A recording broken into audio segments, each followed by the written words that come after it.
Capítulo 14. La separación. Fue un momento gracioso, incómodo pero útil. Mi asistente Esteban y yo estábamos sentados con un grupo de pastores que había pedido comer el lunch con nosotros. Uno de los pastores le había preguntado a Esteban qué lo había motivado para dejarle su negocio de seguros a su yerno y hacer de Ministerios Poltrep su trabajo de todos los días y de tiempo completo.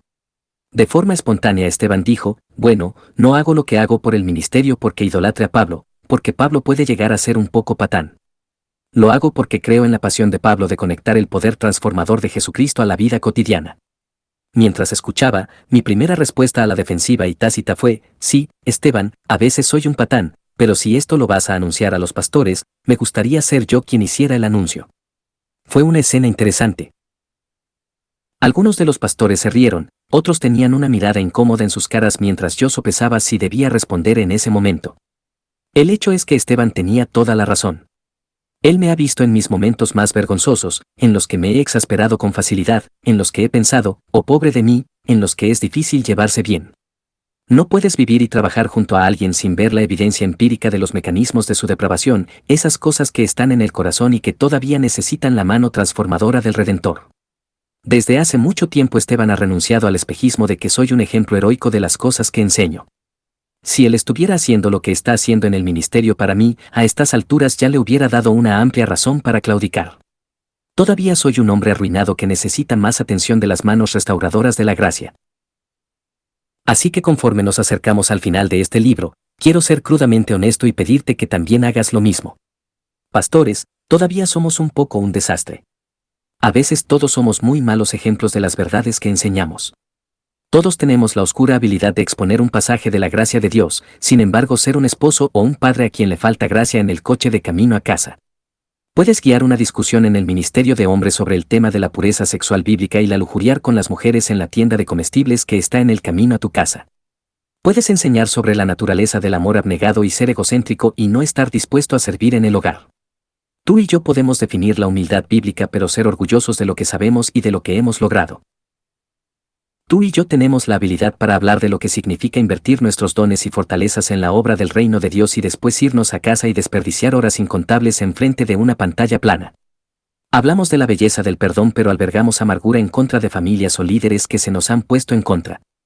Somos capaces de hablar sobre la propiedad que Dios tiene sobre cada área de nuestras vidas y después masturbarnos en el baño antes de ir a la cama. Hablamos del descanso que tenemos en saber que Dios tiene el control y después, con ansiedad, trabajamos políticamente tras bambalinas para asegurar que nos salgamos con la nuestra. Hablamos de darle a Dios la gloria que se merece y después maquillamos los números para hacer que nuestros ministerios parezcan más exitosos a los ojos de los demás de lo que realmente son. Hablamos de confiar en la provisión de Dios pero después nos endeudamos gastando más de que Él ha provisto. Les enseñamos a las personas el descanso que se puede encontrar cuando obtienes tu identidad verticalmente, pero en el momento de la verdad en el ministerio diario, nos preocupamos demasiado por lo que la gente piensa de nosotros. Podemos enseñar bien a que se parece estar contento pero rápidamente nos quejamos y rezongamos cuando el avance se hace pesado. Hablamos de un corazón para el ministerio, pero cuando llegamos a casa todo lo que queremos es que nos dejen solos. Somos capaces de ser farisaicos, orgullosos, censuradores, controladores, amargados, demandantes y de enojarnos con facilidad. A veces actuamos como si tuviéramos derecho a nuestras bendiciones. Muy seguido olvidamos cuánto necesitamos todo lo que necesitamos. Todos los días evidenciamos que somos personas que estamos a la mitad de nuestra propia santificación, que también necesitamos, momento tras momento, la redención de la gracia. Hay una manera en la que todos nosotros hacemos una separación en nuestras vidas entre nuestra imagen ministerial pública más prístina y los detalles más descuidados de nuestras vidas privadas. Los aspectos de esta separación van a estar con nosotros hasta que el Señor regrese. Esta separación no necesariamente te descalifica para el ministerio, pero para ti y tu ministerio se vuelve espiritualmente debilitante cuando llegas a estar cómodo con ella. Es peligroso cuando has aprendido el arte de hacer este trabajo de separación. Es un desastre pastoral cuando dominas la oscura habilidad espiritual de seccionar tu propio corazón como si fueras dos personas separadas y el lado oscuro ya no te obsesionara más. Recuerda, esta separación existe con mayor frecuencia en áreas mundanas de la vida de cada día. Así que es en este contexto donde me debo preguntar, ¿existen áreas en las que hay una clara falta de armonía o una falta de conexión entre tu imagen ministerial pública y tu vida privada? ¿Y te sientes cómodo con las faltas de conexión incluso, tal vez, desarrollando la habilidad para hacer que trabajen a gusto? predicándote a ti mismo el Evangelio. Es aquí donde nosotros los pastores tenemos que predicarnos el Evangelio. Mucha de esta separación y falta de armonía la estimula el hecho de que en nuestras vidas cotidianas tenemos la tendencia a olvidar el mismo Evangelio que les predicamos de una forma tan convincente a los demás en los escenarios públicos. Aquí está la lucha pastoral de todos los días. No solo estamos tratando con la realidad de nuestro propio corazón impostor, sino que también hay tantas otras cosas que pueden atraer nuestro corazón y, en el proceso, comenzar a moldear las cosas que hacemos y decimos en el ministerio. Puedes sentir la presión de las expectativas para tu futuro en el ministerio, que te las pusieron encima porque te fue bien en el seminario. Puedes sentir el peso de la responsabilidad con una denominación que invirtió en ti y en tu ministerio. Puedes sentir la carga de la visión a largo plazo y de los ancianos experimentados que han tenido un impacto importante en la cultura y la dirección de la iglesia. A lo mejor llevas la carga de tus propias esperanzas y sueños para ti y la visión de lo que tu ministerio podría ser en los años futuros. Si tienes el corazón de pastor, sientes el peso de los deseos, de las expectativas y de las necesidades espirituales de las personas que Dios te ha llamado a servir. Sientes la responsabilidad de construir una correcta reputación del ministerio ante los ojos de una comunidad que te observa. Sientes el peso de la obligación de dirigir una diversidad de ministerios que no siempre funcionan al unísono. Llevas la carga de las necesidades de las finanzas y las instalaciones. Enfrentas a una pluralidad de voces que comentan sobre tu enseñanza pública, tu predicación y tu liderazgo en la adoración. Se te involucra para resolver problemas que no creaste pero que se deben resolver. Enfrentas la carga de la oposición y la crítica. Tienes que lidiar con líderes que quieren el control y que son más políticos que pastorales. Sientes el peso de todas estas cosas que te jalan en contra de la enorme responsabilidad que tienes como esposo y padre. Todas estas son preocupaciones legítimas, pero juntas pueden resultar en un corazón que rara vez reposa y en un ministerio al que le hace falta un enfoque, virando bruscamente de una seria preocupación a otra. Hay otra cosa, está bien llevar la responsabilidad de todas estas cosas, pero no debes dejar que ninguna de ellas gobierne tu corazón. Todas estas preocupaciones pueden llegar a ser seductoras idolatrías pastorales y, cuando lo hacen, puedes pensar que estás sirviendo a Dios pero tu corazón está gobernado por algo a lo que has unido tu identidad pastoral y tu sentido interno de bienestar. En tu ministerio puedes fielmente llamar a las personas a que sometan sus vidas al señorío de Jesucristo y en ese mismo ministerio rendir tu corazón a todo un catálogo de idolatrías pastorales. Cuando esto sucede, haces el ministerio con la esperanza de obtener de manera horizontal lo que ya se te ha dado de manera vertical. Puedes no estar consciente de las formas en las que les estás pidiendo a la aprobación, al éxito, a la reputación, etc., del ministerio que sean tu Mesías personal. Esto nunca va a funcionar. Esto siempre conduce a tomar malas decisiones y nunca resulta en la seguridad interna que buscas. Piensa en la insensatez de esta sutil idolatría del ministerio. Las personas en tu congregación no se volvieron participantes activas en tu ministerio para que de manera colectiva te hagan sentir mejor en relación a ti mismo y más seguro con los dones de tu ministerio. Dios no te llamó a tu puesto ministerial particular para que finalmente pudieras improvisar una identidad con la que pudieras vivir. La directiva de la iglesia no te llamó para que fueras su pastor porque ellos supieran que necesitabas un fórum donde pudieras encontrar un significado y un propósito. Las personas atribuladas en tu congregación no llegaron con sus problemas para que te pudieras sentir necesario, indispensable y apreciado. Las personas que fielmente dan, no dan para que puedas construir un ministerio exitoso y disfrutar en la seguridad de tus logros. Así que no vas a encontrar nunca en tu ministerio el reposo del corazón que todos los seres humanos buscan. Y cuando buscas ahí, solo termina en ansiedad, frustración, dolor, desilusión, ira y amargura y puede, al fin de cuentas, llevarte a cuestionar la bondad de Dios. Estoy convencido de que lo que muchas veces llamamos agotamiento ministerial, un término que yo creo que no es particularmente útil, con frecuencia es el resultado de que los pastores buscan en su ministerio lo que no se puede encontrar ahí y ya que no se puede encontrar ahí terminan cansados y desalentados. Tú tienes las realidades de tu vida espiritual privada que colisionan con todas las responsabilidades y expectativas de tu ministerio público. Corres el peligro de sentirte cómodo con una falta de armonía entre tu imagen ministerial pública y tu vida espiritual privada que se intersectan con la guerra de la adoración que se está luchando en tu corazón mientras escuchas todas las voces de los ídolos que le dan la bienvenida a cada pastor de cada iglesia. Me temo que en el calor de esta guerra, y en el cansancio de la batalla espiritual, muchos pastores se dan permiso de sentirse cómodos con la duplicidad del ministerio, una separación entre las verdades que enseñan y la forma en la que viven, y una sutil idolatría del ministerio, dejar que una búsqueda por, ponga aquí la palabra, comience a gobernar su corazón en el ministerio. La única defensa en contra de esto es el Evangelio de Jesucristo. Es solo cuando estamos viviendo por la vida que solo la gracia es capaz de dar, que dejamos de buscar la vida en algún otro lugar. Es solo cuando estamos abrazando el descanso del perdón de la gracia, que nos podemos ver con honestidad y dolernos sin sumirnos en la culpa y la vergüenza que nos debilitan. Pastor, no existe ninguna congregación a la que tengas que predicarle más que a ti mismo. No existe un lugar más importante para hacer una exégesis y exponer la gracia que en tu propio corazón. No existe un lugar más importante para enseñar lo que quiere decir aplicar esa gracia a las situaciones concretas, a los lugares y a las relaciones, que tu propia vida. No existe un lugar más importante para tener miedo de la cosecha de la duplicidad que tu propio corazón.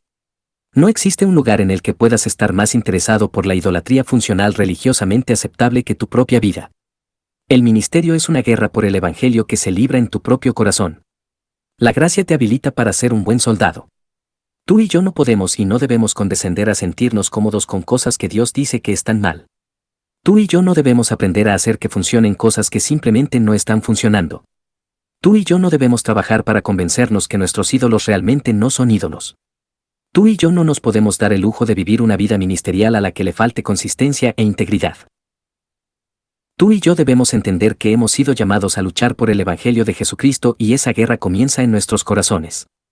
Permíteme sugerir algunas aplicaciones vitales del Evangelio en la vida de todos los días y que cada pastor debe predicarse una y otra vez. 1. No tengo que estar ansioso de que nunca voy a estar a la altura porque Jesús perfectamente estuvo a la altura en mi lugar.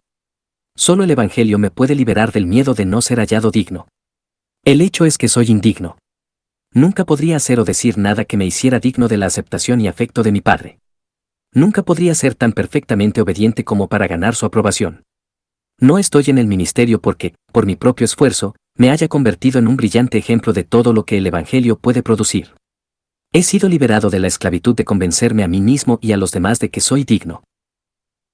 No tengo que argumentar a solas a favor de mi valía o hacer cosas en público para probarlo. Jesús estuvo perfectamente a la altura, Él fue perfectamente digno en mi representación.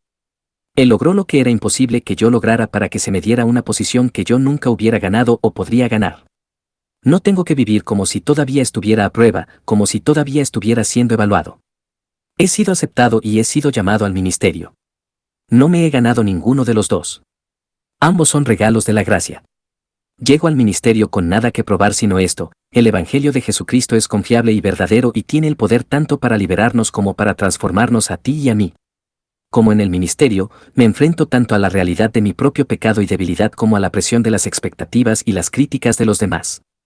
Me debo predicar el Evangelio de esta gracia día tras día tras día. 2. Ya que la gracia me permite obtener mi identidad y mi seguridad de manera vertical, estoy liberado de fundarla sobre lo que la gente piense de mí. Existe una manera en la que, como pastor, te debes de preocupar menos por lo que la gente piense de ti. Ahora bien, esto es lo que quiero decir: no acudas a ellos para que te den fortaleza de ánimo, esperanza, paz, reposo y una razón para continuar. Como resultado, eres liberado de estar demasiado atento a cómo te responden y de tenerles demasiado miedo a tus detractores. Como pastor estás en problemas y necesitas dosis regulares de aprecio y respeto con el objeto de seguir adelante. Sí, tú sabes que necesitas el ministerio del cuerpo de Cristo y quieres estar abierto a ese ministerio, pero eres librado de subirte a la montaña rusa de las opiniones de la gente y a la que la impulsa la ansiedad. Debido a que tienes una identidad segura como un hijo de Dios, no tienes que buscar la identidad en el éxito de tu ministerio o en el aprecio de las personas a tu alrededor. Esto te libera para que puedas escuchar la crítica sin que ésta te devaste y para que estés dispuesto a dejar que las opiniones de los demás te definan a ti y a la orientación de tu ministerio. Tu identidad segura en Cristo te permite enfrentar tus debilidades con humildad y honestidad. Puedes hacer esto porque tu posición con Dios no se basa en tu desempeño sino en la perfecta obediencia de Cristo. Tienes que predicarte estas verdades todos los días porque en el ministerio buscas obtener tu identidad de tu ministerio o buscas estar de pie firme y seguro en la identidad que se te ha dado en Cristo. 3. No tengo que estar obsesionado por lo que pueda salir a la luz con respecto a mí, porque cualquier cosa que alguna vez pudiera salir a la luz ya ha sido cubierta por la sangre de Jesús. Si estás obsesionado por el miedo de que te conozcan, vas a vivir tu vida escondiéndote. Te vas a convertir en un maestro para no responder las preguntas personales. Vas a llevar contigo un catálogo de respuestas bíblicas tópicas que comunicarán a los demás que tú eres más espiritual de lo que realmente eres. Estoy persuadido que muchos pastores tienen miedo a que los conozcan por lo que ellos realmente son y en donde verdaderamente luchan. Muchos pastores me han dicho que tienen miedo de que su pecado salga a la luz. Si hemos engendrado una cultura en la que los pastores tienen que negar el pecado y vivir en una simulación medrosa, hemos fundado una cultura pastoral que no puede funcionar porque es una contradicción del Evangelio que esta cultura está llamada tanto a proclamar como a vivir. Yo mismo me tengo que recordar que el Evangelio me socorre para salir de mi escondite. Me socorre para que enfrente con esperanza mis áreas más oscuras. Me asegura que no hay nada que se tenga que conocer de mí que no se haya ya tratado en la persona y obra del Señor Jesús. Así que no tengo que erigir mi ministerio sobre la mentira de que soy algo que no soy. Puedo vivir con honestidad y humildad ante los demás, confiando mi ministerio presente y futuro en las manos de mi Salvador, sabiendo que no importa cómo me respondan las personas, Él nunca me va a dar la espalda ni a mí ni a los dones que me ha dado. 4. Tengo que recordar que mis debilidades no estorban el ministerio fructífero, pero que sí lo estorban las falsas ilusiones que tengo de una fuerza independiente. Podrías argumentar que si la debilidad humana fuera un descalificador automático del ministerio, ninguno de los discípulos hubiera sido llamado al ministerio. El hecho es que nunca hay un día, pastor, en que tú no demuestres, de una manera u otra, que eres débil. Nunca hay un día en que no reveles que también existen momentos de necedad en ti. De hecho, Dios va a usar las responsabilidades, las oportunidades, las cargas y las tentaciones del ministerio para revelarte a ti y a los que te aman qué débil realmente eres. Él te revela tu debilidad para que sigas buscando la ayuda de su gracia y Él se los revela a los demás para que puedan ser instrumentos de su gracia en tu vida. Pablo no renunció a su ministerio porque llegó a convencerse de que era el más grande de todos los pecadores. No, podrías argumentar que el que tú admitas tu debilidad protege a tu ministerio de que solo se trate de la reputación humana y la construcción del reino. Y es tu debilidad la que te protege de los peligros de la justicia propia y la autosuficiencia. Son tus falsos espejismos de la fuerza y la madurez que percibes, que de hecho te hacen falta, los que tienen el potencial de descarrilarte y, al fin de cuentas, destruir tu ministerio. Esto se debe a que cuando crees que eres fuerte, crees que puedes vivir independiente de la gracia de Jesús y del ministerio de los demás, aunque puedas no saber que esto es lo que estás haciendo. 5. Puedo descansar seguro de que Dios no obtuvo una dirección incorrecta cuando Él me llamó al ministerio. Mi necesidad espiritual no compromete el mensaje del Evangelio, más bien, mi necesidad lo predica. Ahora bien, permíteme decir que es obvio que tienes que estar en cierto nivel de madurez para calificar para el ministerio en la iglesia local. Lo que creo que tenemos que abordar es el criterio de que cualquier debilidad que se revele de un pastor compromete o potencialmente hace burla del mensaje que él proclama. Si tomas este punto de vista, crees que te tienes que presentar como el retrato perfecto de todo lo que el Evangelio es capaz de producir o si no vas a traer vergüenza al nombre de Jesús. Esto no deja lugar para admitir y buscar la ayuda que invariablemente vas a necesitar como pastor, ya que todavía estás exactamente en medio de tu propia santificación. Pero pastor, tú nunca vas a ser el retrato perfecto, el único que logró esa perfección fue Cristo.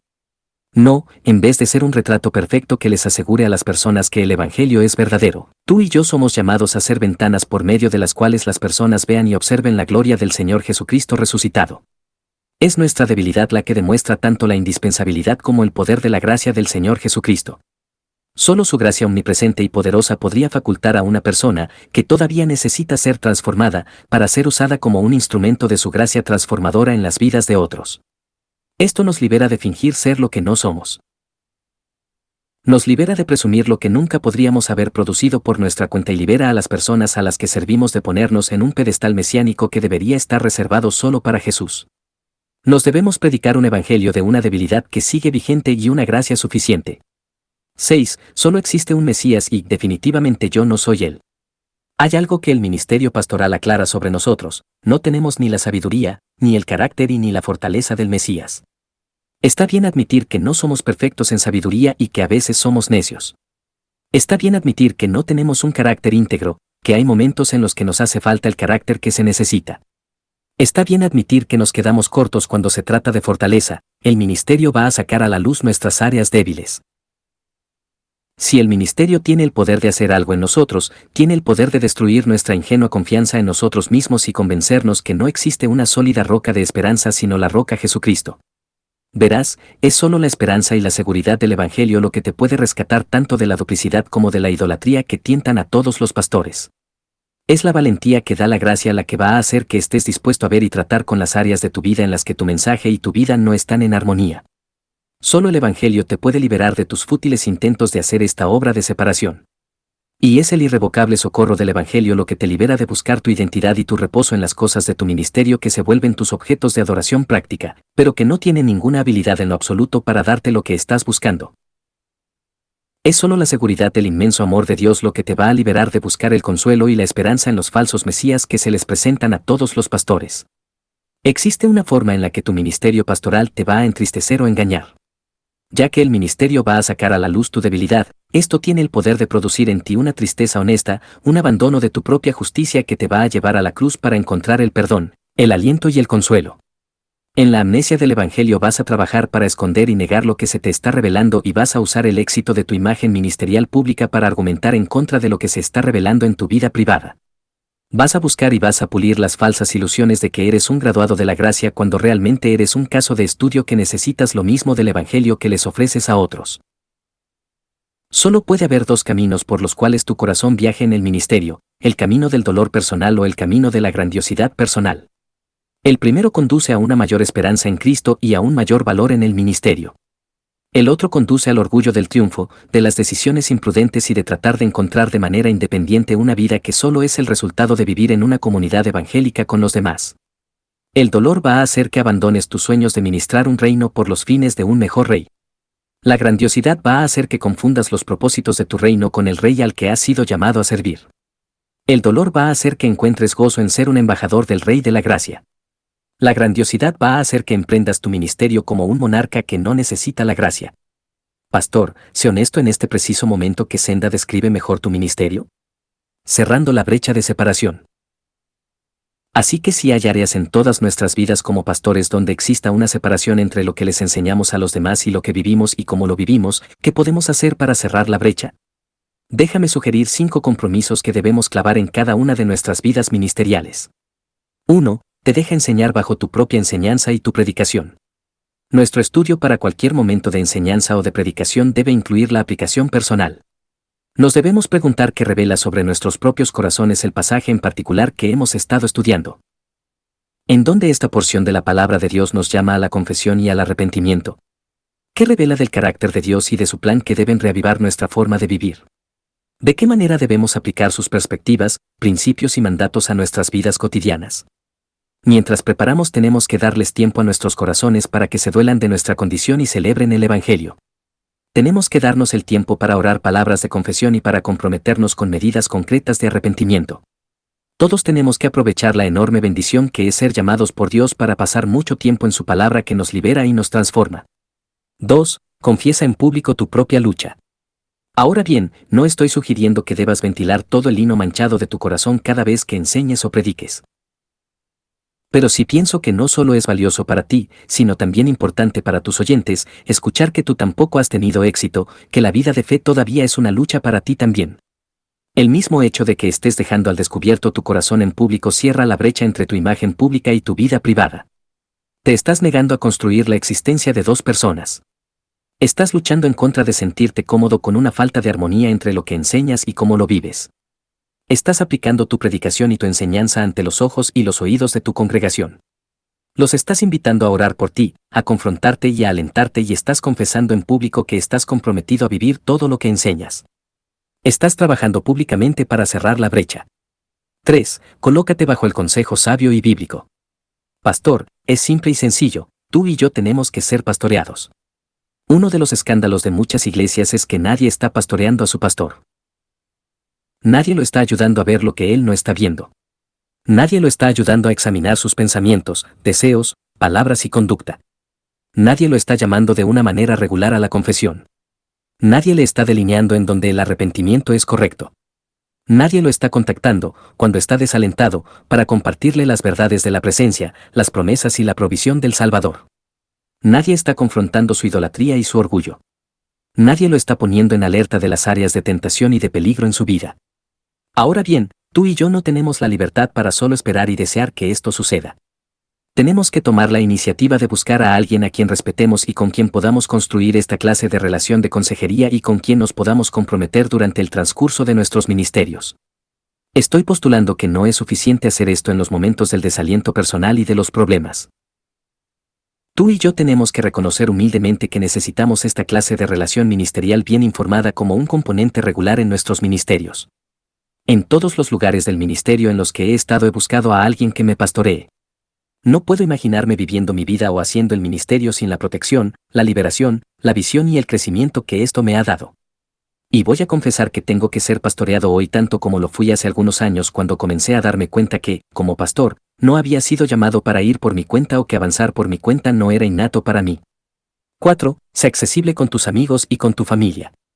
Hay otro compromiso que tenemos que hacer que tiene el poder de cerrar la brecha de separación que existe en las vidas de demasiadas personas que están en el ministerio. Solicita el ministerio de tu familia. Invita a tu cónyuge a que te señale las áreas de flojera espiritual e inconsistencia. Invita a tu cónyuge a que con amor te enfrente cuando estés poniendo en marcha a tu abogado interno y no estés dispuesto a escuchar. Pregúntale a la persona que viva más cerca de ti en qué momento sacas con tu familia las frustraciones que has acumulado en tu ministerio. Pide ayuda para tomar mejores decisiones cuando se trate de ser fiel al llamamiento doble que tienes con la familia y el ministerio. Invita a tus hijos a que con respeto acudan a ti cuando los hayas tratado de cierta forma en la que nunca tratarías a alguien en tu iglesia. No, nuestros hijos no nos deben de instruir, pero tú y yo debemos ser humildes y accesibles, estar listos para admitir que la manera en la que ejercemos la autoridad paterna no siempre es un hermoso cuadro de la autoridad de Dios. Por lo regular, pídele a tu cónyuge o a tus hijos que oren por ti. En los tiempos de la adoración familiar, pide oración por las áreas en donde estás luchando. Comprométete a confesar tus equivocaciones a los miembros de tu familia y busca su perdón. La pregunta es esta: ¿estamos abiertos al hecho de que nadie tiene una mejor oportunidad para ver o entender quiénes somos en realidad que las personas con las que vivimos? Vemos esto como un beneficio y una bendición y, por lo tanto, aprovechamos estas relaciones de forma personal y espiritual. ¿O no nos estamos beneficiando del discernimiento de los que viven más cerca de nosotros? 5. Construye una comunidad de líderes que sea humilde y franca. El hecho es que a muchos pastores no los conocen sus líderes y muchos pastores realmente no conocen a sus líderes. El hecho es que en la mayoría de las comunidades de líderes simplemente no se invierte tiempo en forjar una comunidad de líderes bien informada que se ministre mutuamente. Estoy convencido de que tu meta debe ser que tu grupo de ancianos, de diáconos o cualquier otro grupo de liderazgo que tengas sea el grupito más rico y útil, espiritualmente hablando, de tu iglesia. Debe suceder que los otros grupitos que vean la comunidad espiritual que tú has forjado con tus líderes digan: si solo nuestro grupito pudiera ser como ese. Cada vez que se reúnan, debe haber una correcta confesión y oración. Debes tener retiros con los líderes para construir esas relaciones en las que haya un intercambio personal, confesión y oración. Debes aprovechar las reuniones ministeriales para pedir oración por las áreas en las que estés luchando o necesites crecer. Recuerda, los ministerios que dirijas con tu liderazgo local nunca los van a conformar el conocimiento, la habilidad, la experiencia y la planeación estratégica de este grupo de líderes. Estos ministerios van a estar poderosamente influidos por la condición de cada uno de los corazones de los que guían. Tú y yo no debemos dejar que el negocio de la iglesia destruya cualquier esperanza de que los líderes de la iglesia actúen como una comunidad espiritual vibrante. Sí, todavía hay áreas en todas nuestras vidas donde todavía somos malos ejemplos de lo que les planteamos a los demás. Hay áreas donde no estamos cumpliendo con el estándar de lo que enseñamos y predicamos. Esto va a ser verdad hasta que el Señor regrese o nos lleve a casa, porque Dios ha escogido que nuestro crecimiento sea un proceso, no un evento. Pero aquí está la cuestión: ¿hemos aprendido a estar cómodos con la falta de conexión entre el ministerio y la vida? ¿Esta falta de armonía práctica ya no nos molesta? ¿Hemos aprendido cómo hacer que funcione nuestra esquizofrenia espiritual? ¿O todos los días nos dolemos por nuestra inconsistencia y nuestra pena nos ha hecho vivir y ministrar con mayor humildad y franqueza? ¿Hemos abierto nuestras vidas a la ayuda que Dios tan misericordiosamente provee para todos nosotros en su iglesia? He aquí la conclusión: vivimos como si realmente pensáramos de nosotros, que hemos sido llamados a pastorear a otros, como personas que necesitamos el pastoreo. ¿Lo hacemos?